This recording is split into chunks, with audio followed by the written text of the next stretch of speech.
Today's video is brought to you by Buzzsprout. Buzzsprout has helped over 100,000 people start their own podcast. It's the easiest way to host, promote, and track your podcast. Start your free 90-day trial today at buzzsprout.com. Let's talk about the equipment that you need to use to record a podcast with 2 or more people within the same room. Podcasting, training and development.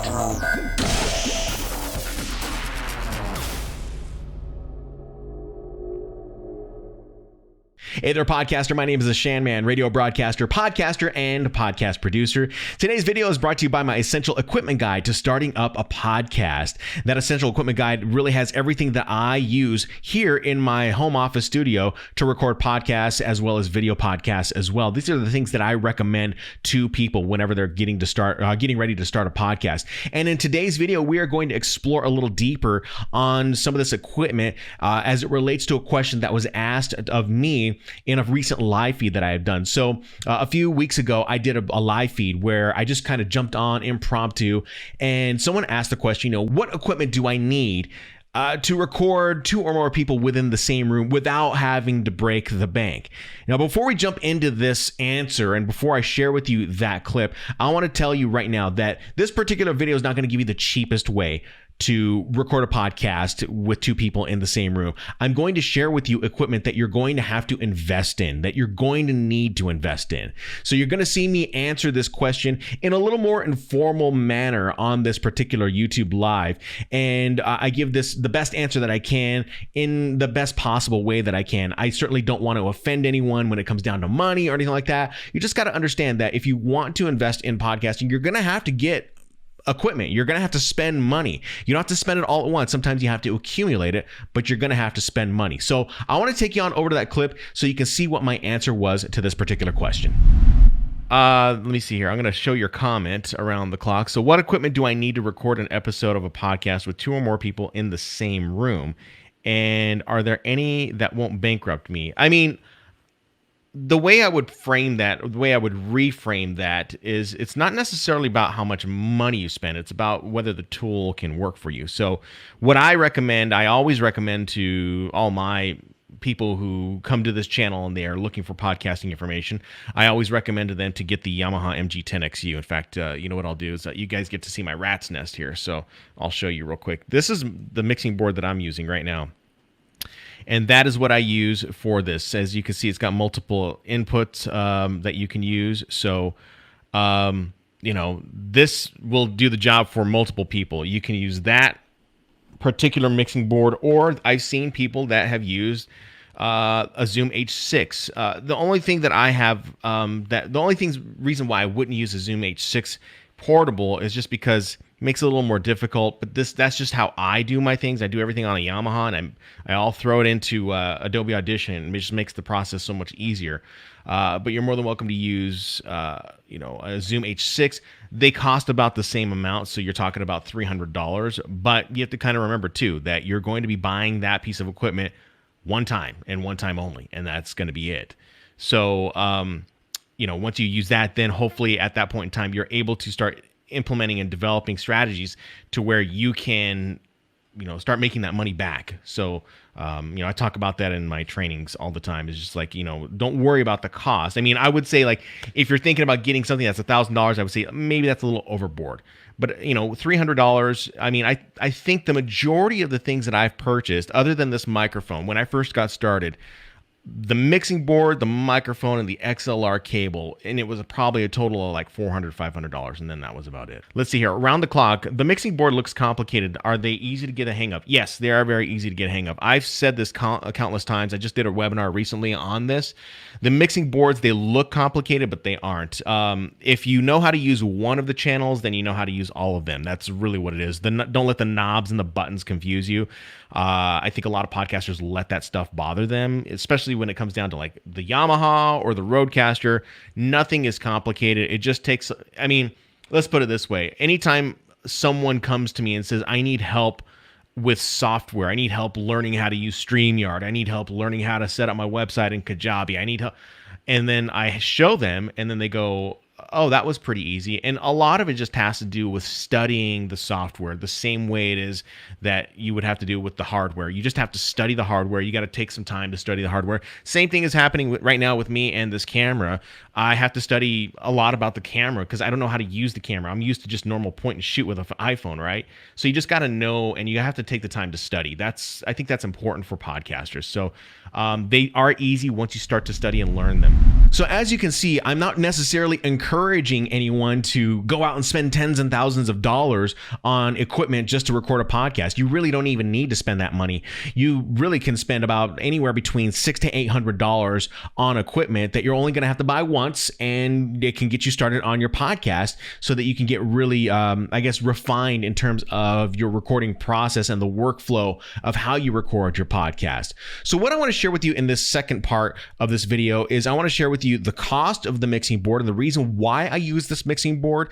And then number two, I want to compare it to the Rodecaster that we talked about. And then we're going to jump into additional pieces of equipment that you may not realize that you need to get. I do list it in my essential equipment guide, but I want to make sure that you understand it in this particular video so that you can see the reasons why I have this equipment as it pertains to the mixing board itself. Before we jump into that, I want to talk to you about Buzzsprout.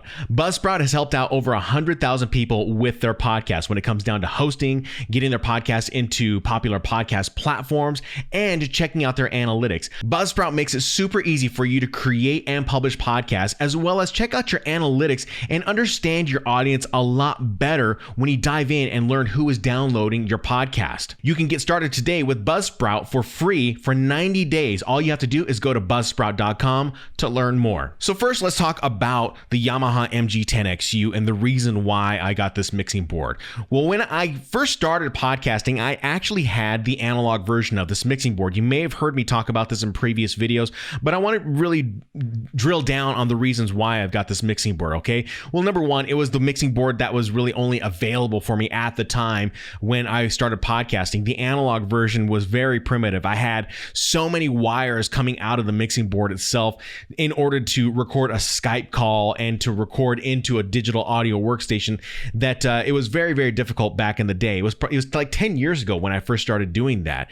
Then Yamaha came out with the MG10XU mixing board. It's a USB capable mixing board. So what it does basically is Yamaha included this element of having a USB channel on the mixing board itself. So what this means is that you can feed audio into your computer from the mixing board. So it's, say, my microphone feeding into the mixing board, and then that mixing board is feeding into my digital audio workstation on my computer and recording the audio. But one of the cool things about this mixing board is that it allows you to feed audio from the computer itself back into the mixing board and then back out and into your digital audio workstation. So you're creating a loop of sound. So this really comes in handy when it comes down to recording Zoom calls, Skype calls, phone calls, whatever call you want.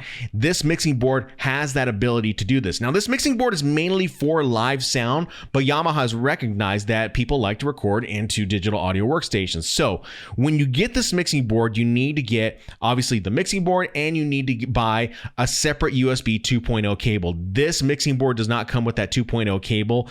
You have to buy it separately on Amazon. I have that listed in my essential equipment guide that you might want to check out in the description down below, like I mentioned at the beginning of this particular video. So it'll share with you all the equipment that I'm using, okay? So this mixing board is very, very useful. It also has sound effects that you can create within the mixing board itself. I love this mixing board because not only do I have sound effects that I can create in Adobe Audition, but I have external sound effects that I can input into my digital audio workstation if I want to create some type of brand sound. So that's one of the cool caveats of this particular mixing board. Now, that mixing board is going to cost you somewhere around $200 to $300, all right? So that's something that you're going to have to pay for.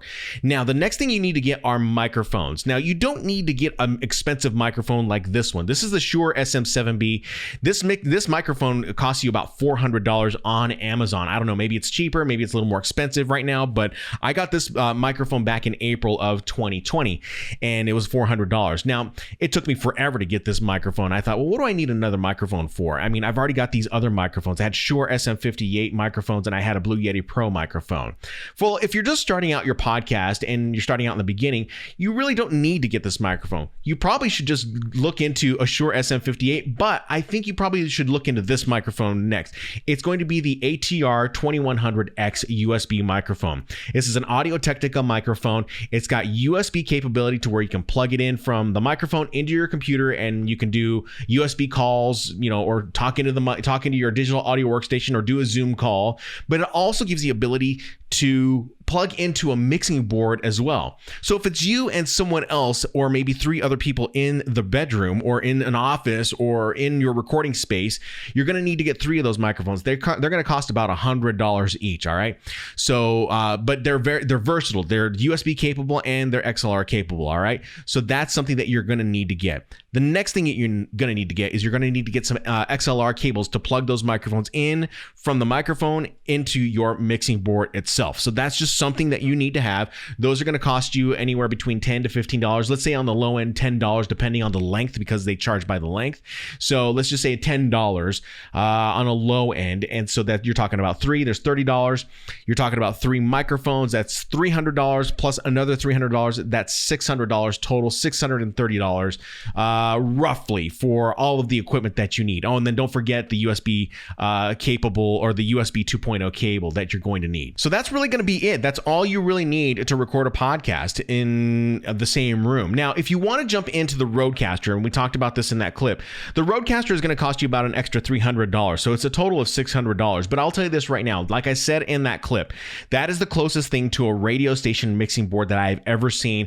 It is actually pretty solid. It's something that I do want to get when I have the money. I want to invest in that mixing board so that I can at least have it here so that I can use it for whatever it may be. Mixing, recording podcasts, whatever it may be. Some of the cool things about that mixing board is that it has not only faders, but it has shortcut keys to where you can install music beds, sound effects, whatever it may be, and they're all at your fingertips. It makes it very easy to really kind of run a podcast like you were running a radio show. That's what I think is really, really cool about that particular mixing board. Now, the other thing that it has is the ability to Bluetooth your phone into the mixing board itself so that you can record phone calls just like you were recording a phone call in a radio station. And it's all recorded into an SD drive or the little SD stick that you would put into the Rodecaster, and then you could pull that down and then put it into your audio workstation, or you could probably just directly record from the Rodecaster into your digital audio workstation. So those are some of the cool things that you have with the Rodecaster. I believe it's got 4 inputs on it. I can't give you a whole lot on that particular mixing board because I don't have it, but would I recommend it as of right now? I would say blindly I would recommend it. I don't have it, so I don't know, but I would blindly recommend it. My friend Jeff has that mixing board. He absolutely loves it. I've seen other YouTubers and podcasters using it. They say they love that mixing board, so that's something that you potentially could get. But if you don't have the money, I would just say just jump into the Yamaha, because that's really going to be your best bet, and it's really not really going to make all that much of a difference. There are apps on iPads that you can use for shortcuts for inserting sound effects or music beds. It's really going to be up to you and your workflow and your budget as well. So I'd love to hear from you. What kind of setup do you have in your particular recording space? Do you have a space where you are able to record 2 or more people within the podcasting space without spending a whole lot of money, or are you investing in equipment? Leave a comment down in the section below. I'd love to hear what you guys have to say about that, and I'd love to see what your configurations may be for your own recording setup, whether it's Zoom only or whether it's mixing board only. I'd love to hear all about it, and let me know and share your thoughts so you can help another podcaster when it comes down to them researching on what they need to do to record a podcast with 2 or more people within the same room. If you like this video, go ahead and leave it a thumbs up, and of course hit that subscribe button and the little bell button to get notified when I drop a brand new video. And if you're looking for other resources, don't hesitate to head on over to my website, theshanman.com. I've got plenty up there for you. If you're looking to monetize a podcast, if you're looking to edit a podcast, I've got information up there that might benefit you as you go through this particular journey of starting up your own podcast. In the meantime, thank you so much for watching. We'll be talking to you next time.